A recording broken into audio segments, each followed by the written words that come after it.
Semoga Allah selalu membimbingmu, dan biarlah angin menuntun langkahmu.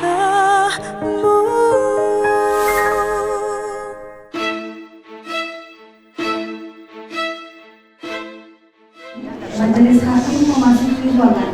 Hadirin dimohon berdiri.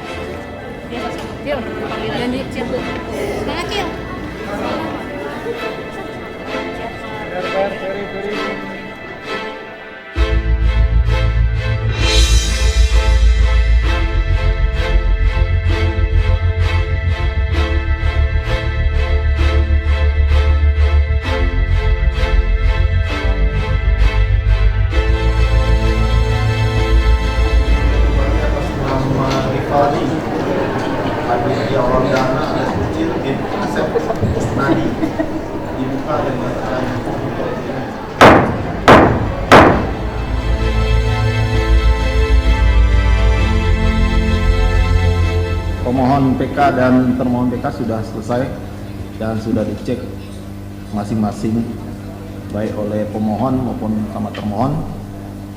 Selanjutnya kita Majelis Hakim setelah mempelajari berkas permohonan pemohon PK yang diajukan oleh tim kuasa hukum, itu majelis setelah mempelajari terkait bahwa permohonan yang saudara ajukan tersebut, permohonan PK yang sudah ajukan tersebut terkait dengan perkara sebelumnya, yaitu perkara nomor atas nama Rivaldi dan Eko itu di nomor 3 ya, dan sudah ada putusannya, di mana putusannya itu didasari oleh dakwaan, dan salah satu dakwaannya itu terkualifisir sebagai tindak pidana asusila, dan sesuai dengan ketentuan 153 KUHP ayat 3, persidangan dibuka untuk umum dikecualikan untuk perkara tindak pidana asusila dan terdakwanya anak-anak.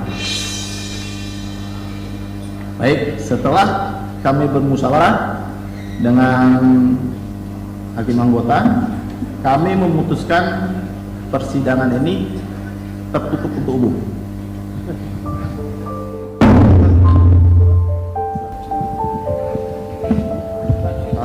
Yang mulia, kami selaku pemohon memohon untuk persidangan ini dinyatakan terbuka untuk umum oleh karena pokok perkara tidak membicarakan tentang tindak pidana asusila yang dimaksud, dan di dalam peninjauan kembali yang kami memori peninjauan kembali yang kami ajukan juga tidak menyinggung tentang tindak pidana asusila yang dimaksud, yang mulia.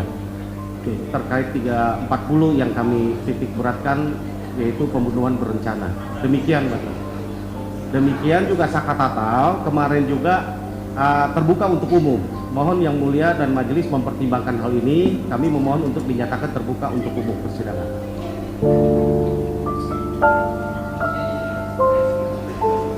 Baik, kami menjawab untuk yang Saka Tatal kasusnya berbeda, Pak.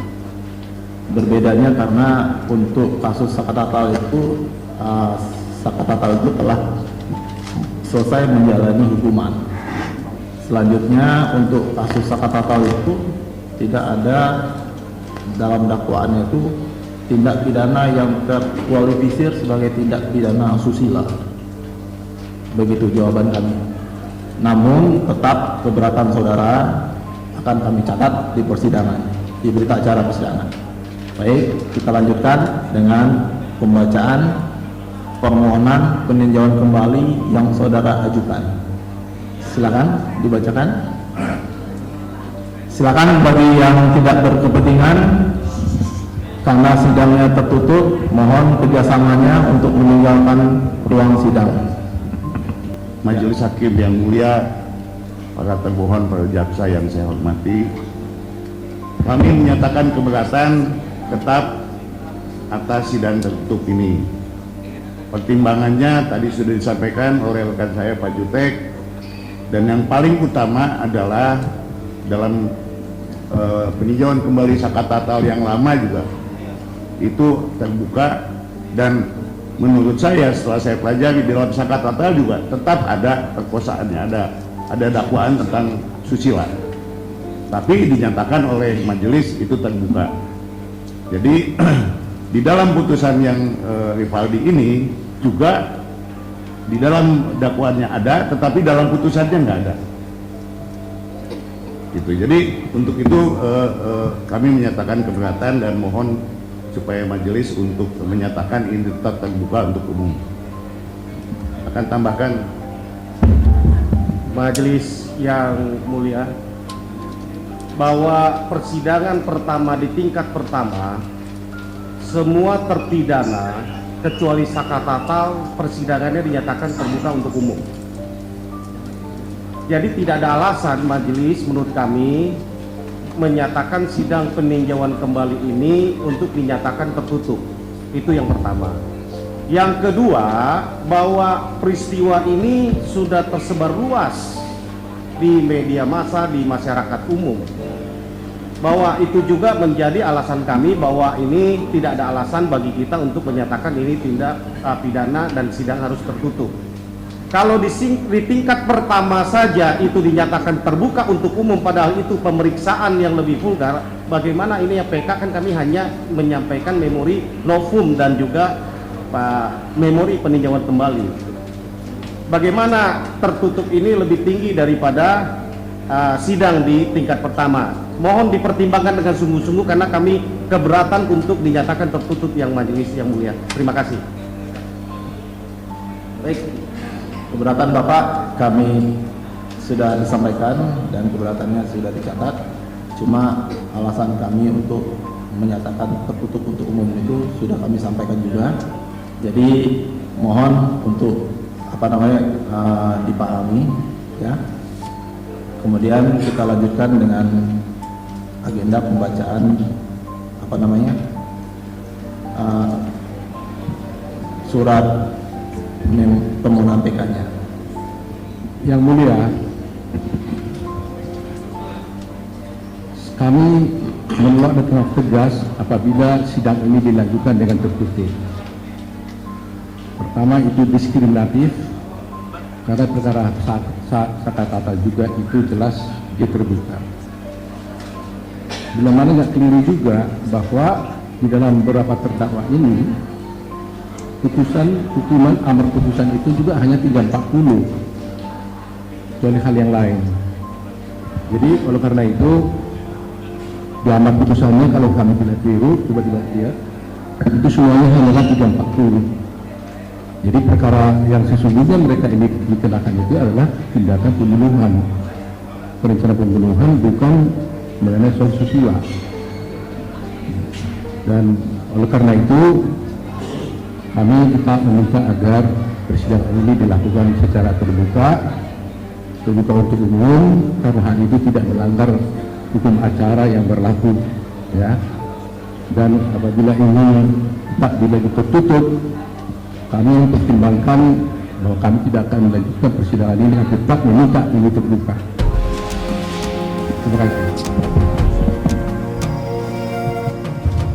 Baik, kita akan men-skor dulu, kita akan musyawarah ya, sekitar 15 menit ya, kita skor. Nanti setelah diskor kita akan memberikan jawabannya. Begitu ya, sidang diskor.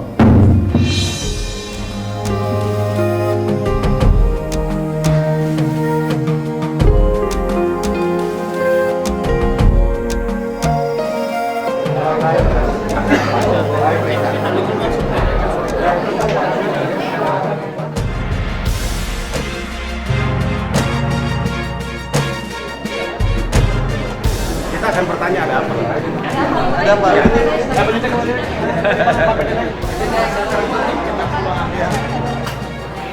Izin Pak Jutek. Untuk sidang kali ini tadi sempat alot untuk terbuka dan tertutup. Baik rekan-rekan sekalian, sidang lagi di stop 15 menit ke depan. Kami dari penasihat hukum tadi sudah secara tegas disampaikan oleh Profesor Dr. Otto Hasibuan. Kami sepakat kalau tetap habis 15 menit skor ini nyatakan masih tertutup, maka kami tidak akan melanjutkan sidang ini. Alasannya apa, Pak? Alasannya memang di putusannya 340 dan di tingkat pertama bahwa pengadilan ini juga terbuka untuk umum. Gitu. Alasan hakim sendiri tadi tertutup. Alasannya Mereka bilang ini asusila, padahal ini kan di dalam dakwaan putusannya tidak ada asusila, itu 340. Ya, pembunuhan berencana. artinya kalau tertutup tidak akan melanjutkan PK Kita ini. kalau dipaksakan tertutup kita tidak akan melanjutkan. Tidak melanjutkan PK Ya, maksudnya. iya, bukan tidak akan, kita akan pakai jalur lain. Kan Apa? jalur, ya banyak lah nanti kita akan bicarakan langkah-langkah selanjutnya. Artinya bahwa kami tegas bahwa ini harus terbuka. Kalau tertutup kita tidak akan melanjutkan. Demikian ya, teman-teman ya. Oke, makasih Pak Jutek.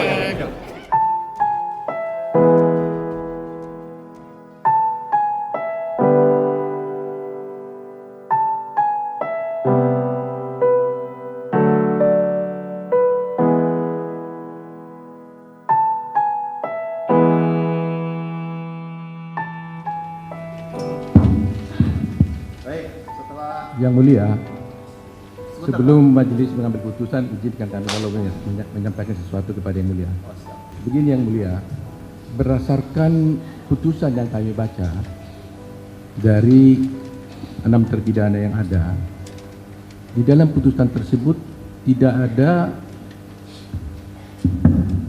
pernyataan dari majelis hakim bahwa sidang itu di waktu dilakukan sudah tertutup. Sehingga kami berasumsi bahwa sidang itu terbuka pada waktu itu dulu juga. ya, Kemudian sebentar Pak. di amar putusannya Sebentar. Bro. Yang Bapak baca itu putusan nomor 3 dan nomor 4 ya? Nomor 3. Nomor 3. Kemudian di amar putusannya juga disebutkan bahwa sidang itu dilaksanakan, diucapkan dalam sidang terbuka untuk umum. Memang itu waktu putusan. Ya. Nah, yang ketiga, bahwa sidang ini adalah sebenarnya permohonan PK yang tidak buktikan itu rangkaiannya tidak ada kaitannya dengan rangkaian-rangkaian peristiwa lagi yang dipersoalkan di dalam perkara materialnya. Karena yang kami uji di dalam permohonan PK ini hanyalah adanya novum dan kemudian ada kekilahan hakim di dalam memutuskan perkara itu, sehingga kita tidak masuk lagi pokok material daripada perkara itu yang terkait dengan adanya apakah pembunuhan atau tidak. Keempat, kami justru berasumsi di sini bahwa kami mengajukan PK ini karena kami melihat tidak ada tindakan pemerkosaan dan sebagainya itu, sehingga kita ajukan PK ini. Nah, yang kelima, alasan kami adalah berdasarkan data informasi yang kami lihat di berita Kompas, keterangan daripada Humas daripada Pengadilan Negeri Cirebon juga menyatakan bahwa sidang itu sendiri adalah terbuka untuk umum, dan hal itu bisa kami sampaikan di dalam hal ini. Bila mana majelis hakim yang ingin melihat berita Kompas ini, di mana yang menjelaskan itu adalah Humas daripada Pengadilan Negeri Cirebon, maka itu jelas dinyatakan terbuka untuk umum. Nah, selanjutnya tentunya sebagai pendukung bahwa karena kasus ini juga sudah terbuka untuk umum, artinya selama ini di medsos, di TikTok, dimanapun sudah terbuka, semua sudah melihat. Saya kira demi keadilan, demi keterbukaan informasi publik, dan juga supaya terang benerang kasus ini tidak ada yang disembunyikan, saya mengira bahwa adalah baiknya dan kami usulkan apabila sidang ini dinyatakan terbuka untuk umum. Terima kasih yang mulia. Baik, akan kami jawab. Baik, yang pertama, kenapa kami menyatakan ini tertutup untuk umum? Tentunya kami juga punya alasan. Alasan-alasan yaitu berdasarkan 1530 KUHP yang seperti saya jelaskan tadi. Yang kedua, kami juga mempelajari permohonan PK yang tim penasihat ajukan dalam perkara ini. Nah, di halaman nomor 96, yaitu saudara tim penasihat hukumnya mendasarkan pada alat bukti surat, yaitu visum, dan di sana menurut yang kami baca itu terkandung dengan asusila, yaitu terdapatnya sperma. Makanya kami nyatakan itu tertutup untuk umum. Baik, seperti yang tim penasihat hukum sampaikan tadi mengenai azas keterbukaan publik, Ya, kami sependapat. Kami sependapat bahwa ini memang harus dibuka. Cuma yang ingin kami tekankan di sini nih, ya kan, terhadap tindak pidana asusila itu kita sepakati itu tertutup untuk umum. Ya. Kalau memang itu disepakati, kita lanjut. Ya, karena berdasarkan yang saudara sampaikan di awal bahwa ini adalah upaya peninjauan kembali dan materi saudara itu, ya kan, bukan terhadap 81-nya persetubuhan, melainkan terhadap yang seperti Bapak sampaikan tadi itu 340-nya pembunuhan berencananya. Begitu ya. Setelah kami bermusyawarah. Jadi artinya kita prinsipnya terbuka untuk umum, tapi apabila nanti dalam persidangan menyangkut tentang hal asusila kita tutup. Ya. Setuju Yang Mulia? Perlu kami sampaikan juga ini berlaku juga untuk pembuktian nantinya. Ya. Kita sepakati di awal supaya tidak ada keberatan selanjutnya. Bukannya saya membatasi hak saudara untuk menyatakan keberatan, tidak. Tapi ini biar kedepannya berjalan dengan lancar dan sesuai dengan hukum acara. Sepanjang hal itu memang menyangkut soal asusila, kami sepakat kemudian. Ya. Terima kasih. Begitu ya, termohon. Baik, karena ini di poin 96, kami ulangi, di halaman 96 ini terkait dengan asusila. Ya, mungkin ini bisa di skip atau dilewatkan. Ya. Ya. Baik, sidang dengan demikian sidang saya nyatakan terbuka untuk umum. Jangan terlalu dikomentari Bu ya. Baik, acara selanjutnya adalah pembacaan permohonan PK. Ya. Yang Mulia, sebelum kami membacakan permohonan kami ini, ada satu permohonan kami supaya nanti jangan dibahas lagi kemudian. Hari ini di hadapan kita ada pemohon PK yang namanya Rivaldi. Sesungguhnya kami di dalam permohonan PK ini, kami ada mewakili enam daripada permohon PK. Antara lain Hadi Saputra, Eka Sandi, Suprianto, Jaya, Rivaldi, semua pemohon PK ini, Eko Ramandani dan Sudirman. Nah, dari 6 yang ada yaitu di luar Sudirman, permohonan ini kami bagi dalam 3 bagian. Satu bagian permohonan itu kami buatkan untuk mewakili Hadi Saputra, kemudian Eka Sandi, Jaya, dan Suprianto. Jadi ada 4 dalam satu permohonan. Kecuali Sudirman. Kemudian permohonan PK atas nama Rivaldi kami buatkan secara tersendiri, dan kemudian permohonan untuk Eko Ramadhani juga tersendiri. Jadi untuk 6 pemohon PK ini ada 3 permohonan. Nah, kemudian di luar itu ada Sudirman menjadi 4. Kami melihat bahwa perkara ini juga adalah ditangani oleh majelis yang sama, yang mana Bapak Ketua jadi pimpinannya. Oleh karena itu kami berpikir dan mengusulkan untuk cepatnya perkara ini dan menghemat biaya yang ringan dan waktu dan sebagainya.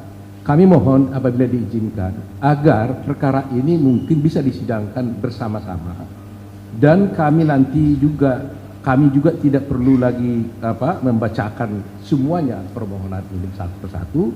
Kami cukup membacakan untuk yang atas nama 4 terdakwa saja, pemohon PK yaitu Hadi Saputra dan kawan-kawan, dan yang lainnya kami akan nyatakan yang telah dibacakan, sehingga mungkin yang lain-lain itu bisa dibawa masuk ke dalam persidangan ini. Tidak perlu kita setiap hari bersidang untuk itu. Hal ini yang kami ajukan majelis, dan termasuk juga Sudirman, meskipun kami tahu bahwa kami ajukan belakangan, tetapi karena juga kasusnya juga mungkin bersamaan, sehingga kalau itu tidak dipisahkan, kita bayangkan bahwa saksi-saksi akan diperiksa sampai 7 kali, yang sama, saksi yang sama, ahli akan dipisahkan 9 kali, sehingga waktu itu sangat berlarut-larut. Jadi demi efisiensi persidangan cepat dan sebagainya, Kami memohonkan apabila diizinkan supaya semua terdakwa itu disatukan dalam perkara ini dan nanti termasuk Sudirman, dan nanti kami juga dalam pembacaan kami tidak perlu bacakan yang tiga-tiganya, kami bacakan satu. Ini permohonan kami mudah-mudahan bisa dikabulkan Yang Mulia. Berdasarkan permohonan yang saya sampaikan tadi, kami berpendapat bahwa untuk yang ketiga Sudirman, Eko sama Rivaldi, Eko dan Hadi dan kawan-kawan itu dapat kami kabulkan karena pendaftaran perkaranya itu secara bersamaan dan kami ditunjuk juga untuk ketiga-tiganya yang akan memeriksa permohonan PK-nya. Kemudian untuk yang Sudirman itu tidak dapat kami kabulkan. Karena apa? Karena ada alasannya. Karena pengajuan Sudirman itu jauh setelah pendaftaran PK atas nama Rivaldi, Eko, dan Hadi dan kawan-kawan. Makanya kami tersendirikan sidangnya. Ya, kami bikin karena pertimbangan kami seperti itu. Kalau bersamaan mungkin dapat kita satukan. Kami paham maksud Bapak agar perkara ini cepat, biaya ringan, ya kan, sederhana, tidak berbelit-belit, bisa kita satukan, kami paham. Cuma itu masalah waktunya, Pak. Ya, itu yang dapat kami sampaikan untuk kiranya dapat dipahami oleh tim penasihat hukum. Selanjutnya kita akan menghadirkan, ya, untuk sidang ini akan kita skor dan kita akan memanggil atas nama pemohon yang lainnya, yaitu Eko, Hadi, dan kawan-kawan. Ya, baik, perkara ini akan kita skor dulu, ya, untuk kemudian kita memeriksa perkara yang tiga tadi, identitas. Oke, begitu ya, termohon ya. Baik, sidang atas nama Rivaldi di skor. Silakan untuk menghadirkan pemohon PK-nya. Pak Rivaldi bisa geser ke sebelah sini.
Saya mengira bahwa adalah baiknya bukan usulkan apabila sidang ini dinyatakan terbuka. Terima kasih.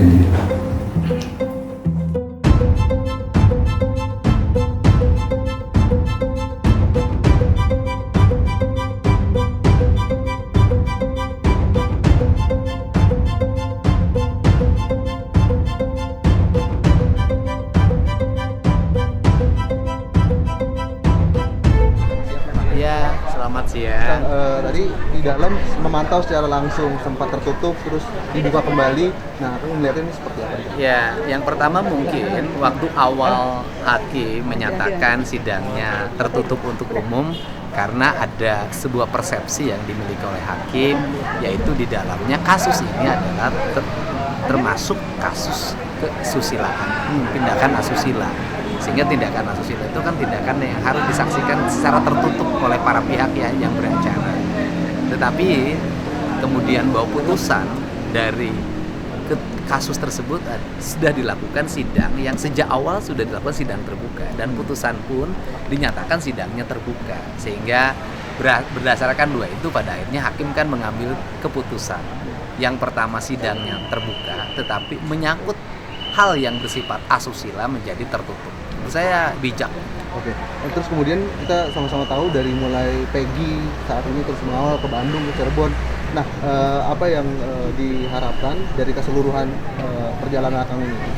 Ya harapannya adalah yang benar nggak boleh dihukum, dan kemudian kita harus mendapat perlakuan proses hukum yang transparan dan berkeadilan, sehingga tidak boleh ada peradilan yang sesat yang menyengsarakan warga Indonesia yang memiliki hak-hak hidup yang layak dengan yang lainnya harus menjalani pidana seumur hidup.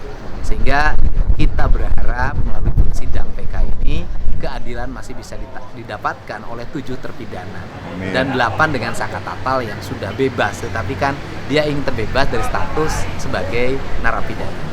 Nah, tapi kan sebelum ini nanti akan ke MA, sementara itu Peggy kemarin bebas. Nah, kemungkinan netizen juga berpikir, nah ini bisa aja bebas juga. Nah, hidup ini tidak boleh berprasangka buruk.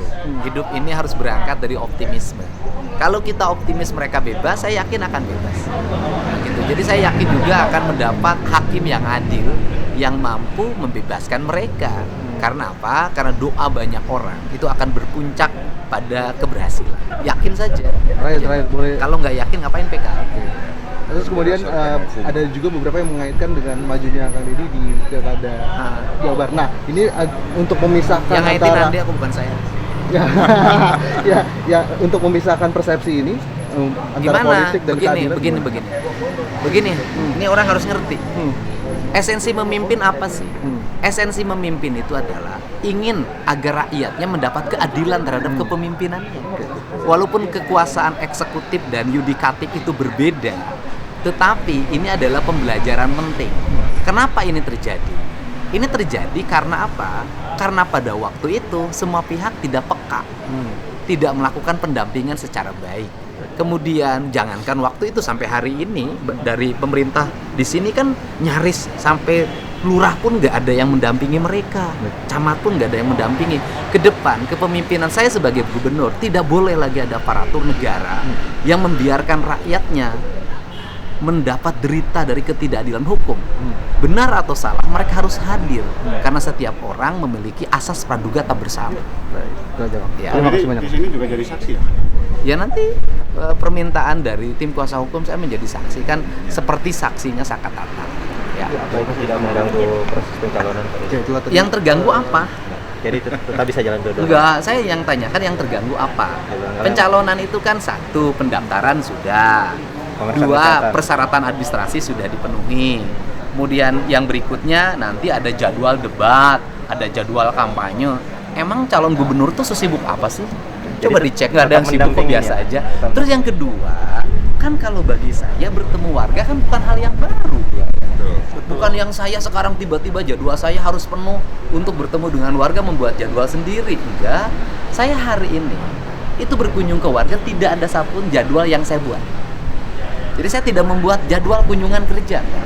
Jadwal yang saya jalani hari ini adalah seluruhnya undangan dari warga. Undangnya macam-macam. Ada yang undangan wayang golek karena nikahan, ada undangan karena nyunatin anaknya, ada undangan yang syukuran hajat laut, syukuran hasil panen, ada yang undangan peresmian kantor desa. Jadi setiap hari saya hari ini harus mengikuti undangan yang dibuat oleh warga, termasuk malam hari ini syukuran hari jadi desa, wayang golek dalang dadan Sunandar, Sunaria di Kerawang. Jadi saya termasuk calon yang gratis. Asal mau datang, asal mau makam, dan asal mau bicara gitu. Jadi relatif tidak membuat jadwal seperti orang berkunjung ke sini nanti disiapin orangnya, dikausin. Saya enggak. Ya, santai. Terima kasih. Kang Deddy isun pisan. Pak Bondol katanya udah jadi pengusaha. Alhamdulillah berkat Bapak. Alhamdulillah, keren nih Pak Bondol sekarang. Keren, top. Sudah banyak orang yang menjadi terkenal. Karena Bapak Di Cirebon enggak, karena mau bersaksi. Yang sehat. Ibu gimana, Ibu? neneknya Oropo, ada apa? Ada apa? Hilang kenapa? Oh, suaminya hilang. Hilang kemana? Pensiunan polisi. Tahun berapa pensiunnya? orang Cikaduetan ke Bapak kayak ngomong. Oh iya, orang Cikaduetan hilangnya maksudnya pergi dari rumah. Pergi dari rumah. Dari rumah sampai sekarang nggak pulang. Asalnya bilangnya mau kemana? Ngomongnya saya Oh ngalamin ini. Oh stroke ringan pergi. Walah, ini dari apa Bu? Ada kenangan. Oh, ada kenangan dikasih apa? Nanti nih nomornya ini suaminya 2012 Irang pensiunan polisi, katanya dulu mengalami stroke ringan. Pergi dari rumah nggak bilang. Kok bisa begitu, orang stroke kan nggak bisa jalan. jalannya gitu aja, tapi Terus pergi dari rumah. Kok lagi di Ciwidey lagi apa? Duduk di depan orang, Enggak. rumah orang. Oh, pergi dari rumahnya dari rumah. Ibunya waktu suaminya pergi lagi di mana? Saya lagi itu ngambilin berangkalan ke rumah di situ. Oh, ya. Nanti nomor situ. Ya nanti saya. Hati-hati, Pak. Oh iya sudah kalau harta ya nanti ada.